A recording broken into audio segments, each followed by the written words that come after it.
నకిరేకల్ నియోజకవర్గాన్ని వచ్చే 5 ఏళ్లలో అన్ని రంగాల్లో అభివృద్ధి చేస్తారని మంత్రి కోమటిరెడ్డి వెంకటరెడ్డి అన్నారు.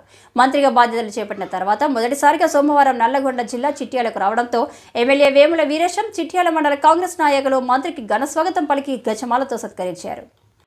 ఈ సందర్భంగా మంత్రి వెంకటరెడ్డి మాట్లాడుతూ రానున్న 5 ఏళ్లలో నియోజకవర్గంలో సమస్యలు లేకుండా చేస్తానన్నారు. వచ్చే ఏడాది జనవరిలో చిట్యాలలో ఫ్లైఓవర్ నిర్మాణ పనులు చేపడతామన్నారు. చిట్యాల నుంచి భువనగిరి వరకు 4 లైన్ల రోడ్ల నిర్మాణానికి ప్రతిపాదనలు సిద్ధంగా ఉన్నాయన్నారు. గతంలో అధికారంలో లేనప్పుడు ప్రజల మధ్యలో ఉన్నానని, ఇప్పుడు అధికారం వచ్చిన తర్వాత ప్రజా సమస్యలు పరిష్కరిస్తానని మంత్రి హామీ ఇచ్చారు. ఈ కార్యక్రమంలో చిట్యాల మున్సిపాలిటీ చైర్మన్ కోమటిరెడ్డి, చిన్న వెంకటరెడ్డి, నాయకులు పోకల దేవదాస్, జడల చిన్న మల్లయ్య, కంచర్ల వెంకటరెడ్డి, కాటం వెంకన్న, రేముడాల లింగస్వామి, ఎద్దులపూరి కృష్ణ, గుడిపాటి లక్ష్మీ నరసింహ, పరమేశ్, మోహన్ తదితరులు పాల్గొన్నారు.